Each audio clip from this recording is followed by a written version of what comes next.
잘 생각해 보시면은 자전거의 효율은 근육의 힘으로 밟는 것은 40% 정도. 다시 말해서 내력이에요. 내 근육을 사용하는 것. 하지만 나머지 60%가 외력이에요. 외부의 힘들을 이용을 해서 자전거를 타는 거예요. 근데 외력의 첫 번째가 뭐예요? 중력이에요. 중력의 영향을 받아서 내 몸무게, 체중이라는 것이 있고 그 체중 파워가 가장 강력하게. 이렇게 아무리 세게 이렇게 때려봐야 뭐 아프지 않죠. 하지만 체중을 실어서 툭 쳐도 사람들이 쓰러지는. 네, 이런 과정들이 자전거에도 그대로 적용이 돼요. 그래서 페달을 강하게 밟는 것보다는 짧은 순간에 내 체중을 온전하게 실는 거죠. 근데 나중에 다시 올라가서 타보시면 알겠지만 체중은 핸들, 안장, 페달에 분산이 돼요. 온전하게 페달에 체중을 실기 위해서는 핸들에 있는 체중도 페달로, 안장에 있는 체중도 페달로 옮겨와야 되겠죠. 근데 대부분은 핸들에, 안장에 남아있는 상태에서 페달에 체중을 옮기려고 하니까 안 되죠. 지금 앉은 상태에서 발로 밟을 수 있을 때 얼마나 힘을 줘서 밟겠어요. 이미 엉덩이에 체중이 있는데 발에 힘을 아무리 쓴다고 해도 그러려면 자세가 바뀌어야 되겠죠.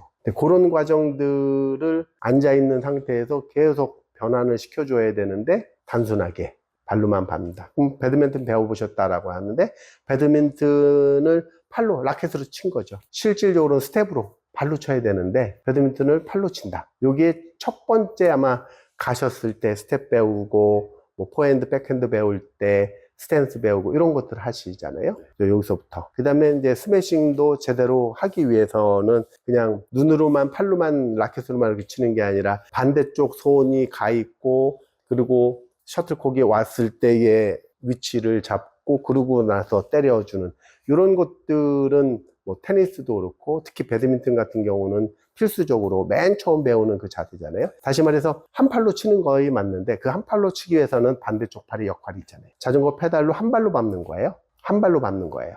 한 발에 체중을 실으죠. 한 발에 체중을 실어야 나머지 체중을 어떻게 해야 되겠어요? 다시 말해서 한 발에 체중을 실는다는 것은 단순하게 보셨을 때 반대쪽 팔에 체중을 빼는 거예요. 거기 당기거나 거기서 밟으면 안 되죠. 그래서 확실하게 한 발로 밟기 위해선 한쪽의 체중을 완전히 빼야 돼요. 근데 한쪽의 체중을 빼기 위해선 그 반대쪽에 있는 핸들의 체중이 빠져요. 근데 양손을 같이 잡고 있잖아요. 양손의 체중이 같이 핸들에 쏠려 있잖아요. 그 상태에서 한쪽 손을 체중을 빼야지 빠진 쪽 체중으로 무릎이 잘 올라올 거 아니에요.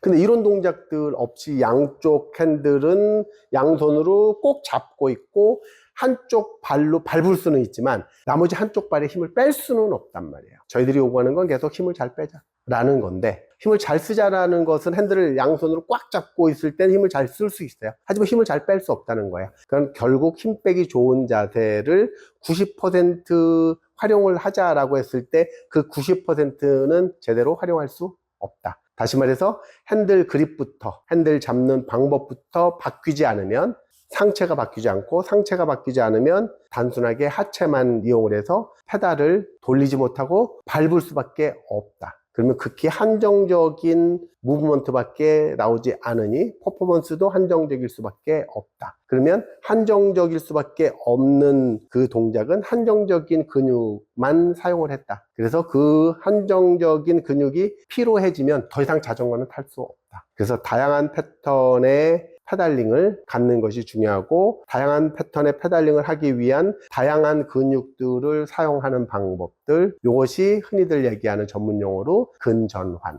그러니까 다양한 근육들을 활용을 해서 다양한 페달링 패턴을 쓰면 특정 근육들이 피로해졌을 때 그 근육들을 쉬게 하고 그동안 쉬었었던 근육들을 아까 이야기하신 교대 근무를 통해서 지속적으로 자전거 주행을 유지할 수 있는 것이 그게 빠르게 멀리 갈 수 있는 지름길이지 않을까요? 조금 잠깐 빨리 갔는데 힘들어서 쉬어야 돼. 근육이 돌아올 때까지. 하지만 그 근육 말고도 다리의 근육이 피곤에 따르면 상체의 근육이 있을 거고 오른발이 피곤에 따르면 왼발이 있을 거고 그리고 사두가 피곤에 따르면은 뭐 대둔근이나 햄스트링도 있었을 거 아니에요. 다양한 근육들을 동원해서 다양한 형태의 페달링으로 바꿔줄 수만 있다면은 그게 이제 전문 용어로 근전환. 근데 그것이 맨 처음 시작되는 단계가 어떻게 앉았는지에 대한 시팅 포지션에 따라서도 페달링 패턴이 바뀌고, 핸들의 어느 부분, 뿔을 잡았는지 탑을 잡았는지 드랍을 잡았는지 어느 부분을 잡았는지에 따른 그립 방법에 따라서도 포지션이 바뀌면서 근전한 페달링 패턴의 변환이 생겨요. 그러면은 맨 처음에 어디를 잡는지 어떻게 잡는지가 맨 처음 시작 단계에서부터 자세를 잡을 때 가장 중요한 부분이 될 수 있겠죠. 기초가 제일 중요해요. 그렇죠. 그럼 페달링 하기 전부터 핸들 그립 잡는 방법, 그리고 올바로 앉는 방법, 그리고 앉은 상태에서의 체중 이동하는 방법, 체중 이동에 따른 자전거의 움직임 변화까지 이해를 하실 수 있다면, 그 다음부터는 페달링을 어떻게 할지, 페달링을 함으로써 생긴 그 추진력을, 브레이크를 어떻게 제때 세울 수 있는지, 브레이킹도 마찬가지 핸들 그립을 어떻게 했는지에 따라서 브레이크 레버 조작이 자유로워지고 그 다음에 좀 더 강하게 제동력을 만들어낼 수도 있겠죠.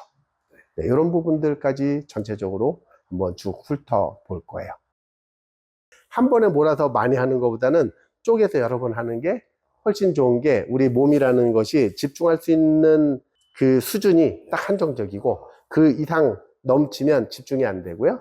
그리고 두 번째는 내가 받아들일 수 있는 용량을 벗어나면, 지금 이야기는 들었지만 그것이 몸에 배지는 않아요.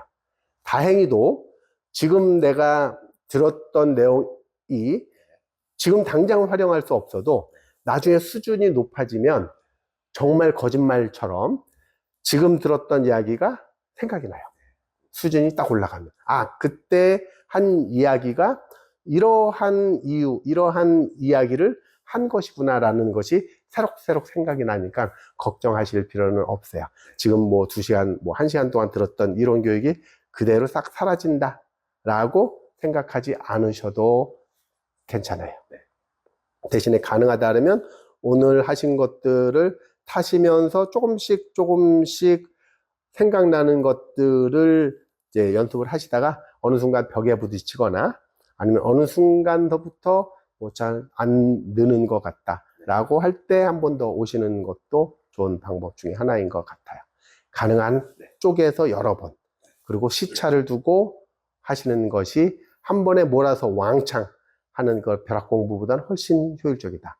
피팅을 하기 위해서는 클릿을 기준점으로 해야 돼요. 발부터 시작해 가지고 앉아있는 위치까지, 그리고 핸들의 위치까지를 찾아야 되는 거라서, 그렇게 하기 위해서는 앉아있는 기준점이 아니라 클릿, 그러니까 중족골이라 그래서 내 발에 가장 여기 가장 힘을 잘 쓸 수 있는 그 위치를 찾고, 그 위치에 클릿을 장착을 해서 거기서부터 시작해서 안장의 높이, 그 다음에 안장의 위치를 찾아서 그 위치부터 시작을 하면 좋을 것 같아요.